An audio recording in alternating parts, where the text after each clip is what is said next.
তারা ভয়ে বলছে যে আমরা হাসনাত কায়েমকে চিনি না, কিংবা তার কাছে আমরা তার পক্ষে আমরা স্বাক্ষর করি নাই। এবং 6 জনের মধ্যে কেবলমাত্র 2 জন আমাদের সাথে যোগাযোগ করছে, বাকি 4 জন এখনো পর্যন্ত এলাকায় নাই।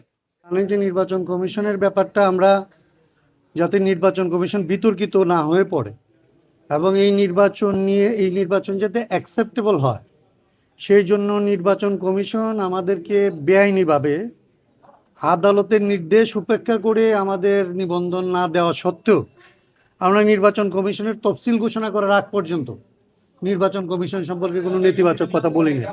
নির্বাচন কমিশন নিয়ে আমরা কোনো নেতিবাচক কথা বলি নাই, কারণ আমাদের কাছে মনে হয়েছিল আমাদের দলীয় স্বার্থের চাইতে জাতীয় স্বার্থ অনেক বড়, এবং সেইখানে নির্বাচনটা আসলে ক্রেডিবল হওয়া দরকার, অ্যাকসেপ্টেবল হওয়া দরকার, এবং এই নির্বাচন কমিশনকে যতটা সম্ভব জনগণের সামনে আসলে তাকে বিতর্কিত না করা উচিত।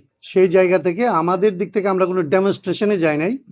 আমরা সবসময় নির্বাচন কমিশনকে আইনি পথে, বৈধ পথে এবং আলোচনার মাধ্যমে আমাদের নিবন্ধনের জন্য আমরা কাজ করেছি। শেষ পর্যন্ত তারা আমাদের নিবন্ধন দেয় নাই।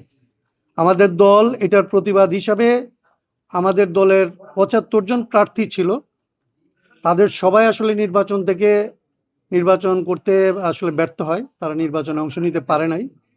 আমাকে সিদ্ধান্ত দেয় দল যে স্বতন্ত্র হিসাবেও যেন আমি নির্বাচন করি, এবং সেই অনুযায়ী আমি আমার এলাকায় একদম শেষ দিনই আসলে আমরা সিদ্ধান্ত নিয়ে স্বতন্ত্র প্রার্থী হিসাবে মনোনয়নপত্র দাখিল করি। এবং আমার অ্যাডভোকেট যেটা বলেছেন যে আমাদের সমস্ত কন্ডিশন ফুলফিল করার পরেও ওইখানকার প্রভাবশালী যারা ছিলেন তারা, প্রশাসন এবং ওইখানে পুলিশ সাথে নিয়ে তদন্ত করতে যাওয়ার কারণে আমাদের সাধারণ ভোটাররা, আমাদের এখানে উপস্থিত আছেন আজকে 2 জন, দেখেন যে আমাদের ভোটারদের আপনারা অ্যাপিয়ারেন্স দেখলে বুঝবেন যে এরা কতটা ইনোসেন্ট। তাদের কাছে গিয়ে পুলিশ যখন তাদেরকে জেরা করেছে, তারা ভয়ে বলছে যে আমরা হাসনাত কায়েমকে চিনি না, কিংবা তার পক্ষে আমরা স্বাক্ষর করি নাই।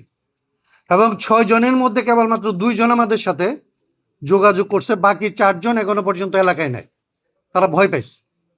তো এইটা নিয়ে পরবর্তীতে আমরা আপিল করি, এবং আজকে এই 2 জনকে যেহেতু আমরা ট্রেস করতে পারছিলাম, এই 2 জনকে এই নির্বাচন কমিশনের সামনে উপস্থিত করাই, এবং নির্বাচন কমিশন তাদেরকে দেখে তাদের আসলে পরীক্ষা করে এই সিদ্ধান্ত নিয়েছে যে আসলে আপিলটা তারা অ্যালাউ করেছে, আমাকে এই নির্বাচনে অংশ নেওয়ার সুযোগ দিয়েছে।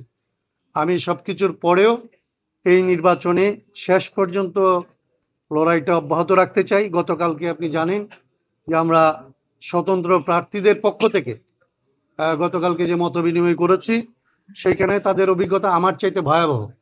স্বতন্ত্র প্রার্থীদেরকে নির্বাচন থেকে বাইরে ফেলে দেওয়ার জন্যে নির্বাচন কমিশনের অন্তত মাঠ পর্যায়ে খুব তীব্রভাবে কাজ করছে। আপনারা 2টা জিনিস লক্ষ্য করলে বুঝবেন, কি পরিমাণ আপিল হচ্ছে এবং কি পরিমাণ আপিল এলাও হচ্ছে।